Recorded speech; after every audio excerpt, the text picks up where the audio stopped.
यह श्रद्धालुओं, जय श्री कृष्णा, जय श्री राम, जय श्री महाकाल। भगवान श्री रामचंद्र जी महाराज रंगभूमि में विराजमान हैं, विश्वामित्र जी विराजमान हैं, लक्ष्मण जी विराजमान हैं। उसी स्थिति का वर्णन करते हुए तुलसीदास जी बालकांड में चौपाई लिखते हैं।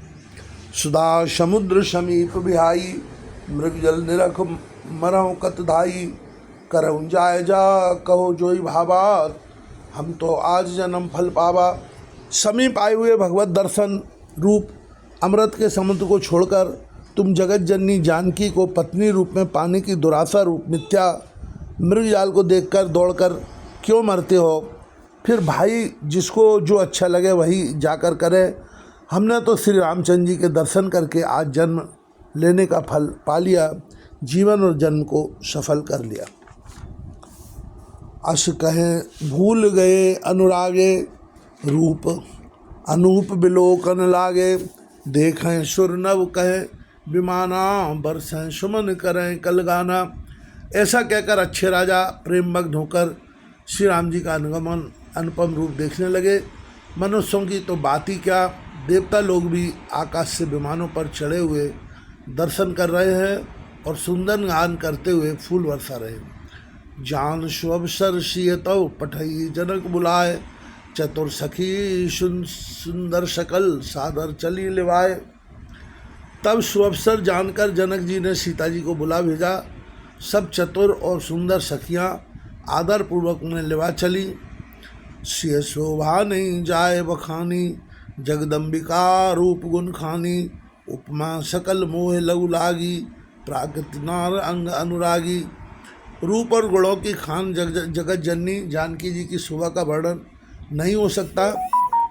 उनके लिए मुझे काव्य की सब उपमाएं तुच्छ लगती हैं, क्योंकि वे लौकिक स्त्रियों के अंगों से अनुराग रखने वाली हैं, अर्थात जो जगत की स्त्रियों के अंगों को दी जाती हैं। काव्य की उपमाएं सब त्रिगुणात्मक मायक जगत से ली गई हैं। उन्हें भगवान की स्वरूप शक्ति श्री जानकी जी के अप्राकृतिक जन्मय अंगों के लिए प्रयुक्त करना, उनका अपमान करना और अपने को उपहासास्पद बनाना है। सिय बरनीयते उपमा देई, को कभी कहा है अजस को लेई। जो पटतरियती समसिया, जग अस जुवती कहाँ कमनिया। सीता जी के वर्णन से उन्हीं उपमाओं को देकर कौन को कवि कहलाए और कौन अपयश का भागी बने, अर्थात सीता जी के लिए उन उपमाओं का प्रयोग करना सुकवि के लिए पद से च्युत होना और अपकीर्ति मोल लेना है। कोई भी सुकवि ऐसी नादानी एवं अनुचित कार्य नहीं करेगा। यदि किसी स्त्री के साथ सीता जी की तुलना की जाए तो जगत में ऐसी सुंदर युक्ति है ही कहाँ जिसकी उपमा उन्हें दी जाए। गिरा मुखर तन अरध भवानी, रत अति दुखित अतनुपति पाजानी। विषुवारनी बंधु प्रिय जेही, कहिए रमाशम किम देही।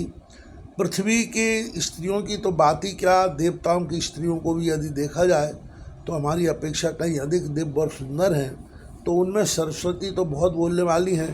पार्वती अर्धांगिनी हैं, अर्थात अर्ध नारी नटेश्वर के रूप में उनका आधा ही अंग स्त्री का है, शेष आधा अंग पुरुष शिव जी का है।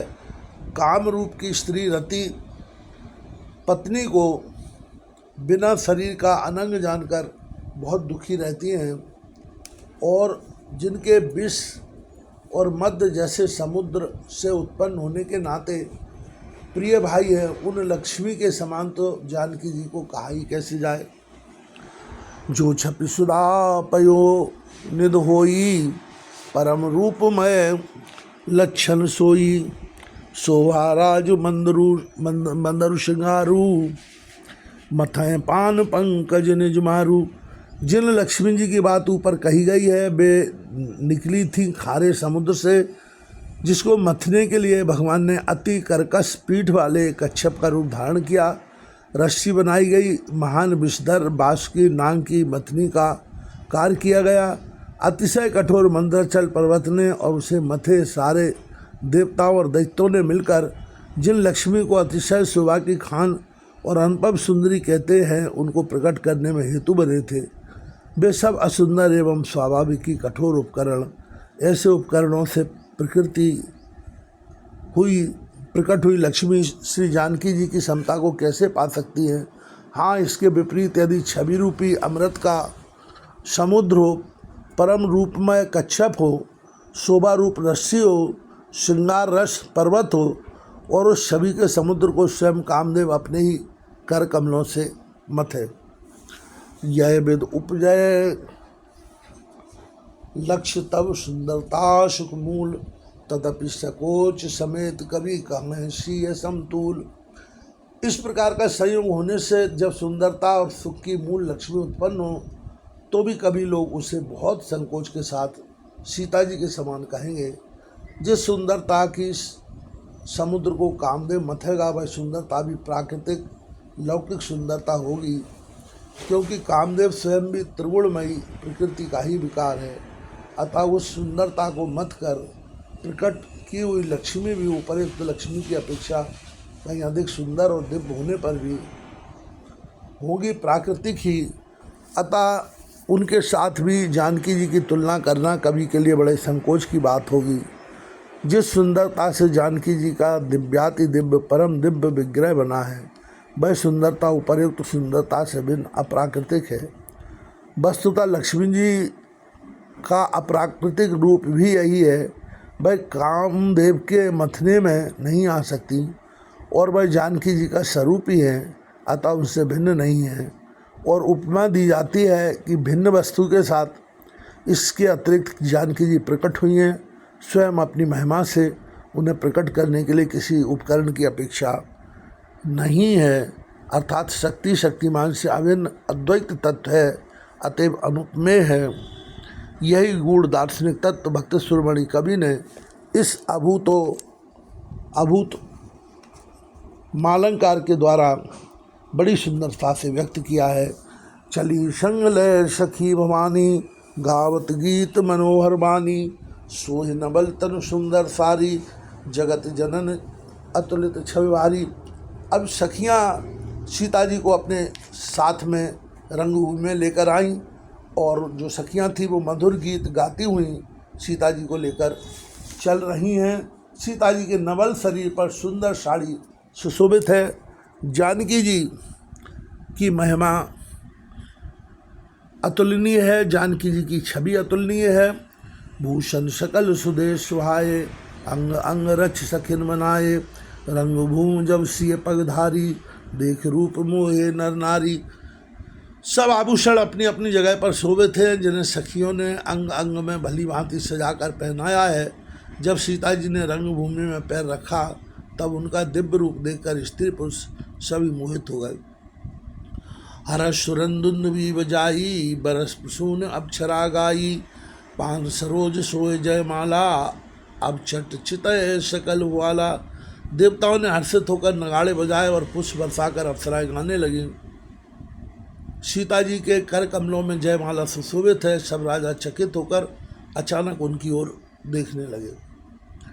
सिय चकित चित राम चाहा, भय मोह व सब नर नहा, मुनि समीप देखे दो भाई, लगे ललक लोचन रिद पाई। सीता जी चकित चित्त से श्री राम जी को देखने लगी। तब सब राजा लोग मोह के बस हो गए।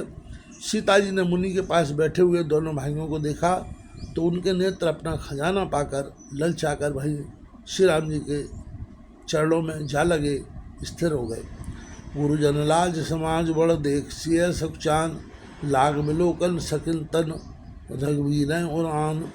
परंतु गुरुजनों की लज्जा से तथा बहुत बड़े समाज को देखकर सीता जी सकुचा गई।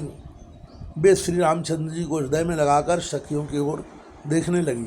राम रूप अरु सिय छवि देखे, नर नारिन पर हरि निवेशे, सोचे सकल कहत सकुचाही, विधिसन विनय करे मन माही।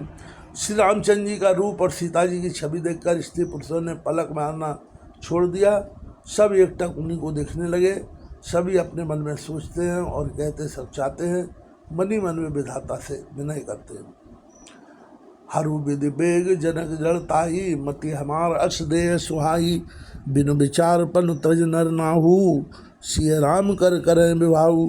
हे विधाता, जनक की मूर्ता को शीघ्र हर लीजिए और हमारी ही ऐसी सुंदर बुद्धि उन्हें दीजिए कि जिससे बिना विचार किए राजा अपना प्रण छोड़ने को तैयार हो जाए और सीता जी का विवाह रामचंद्र जी के साथ कर दे।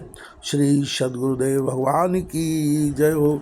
त्रिलोकीनाथ श्री रामचंद्र जी महाराज।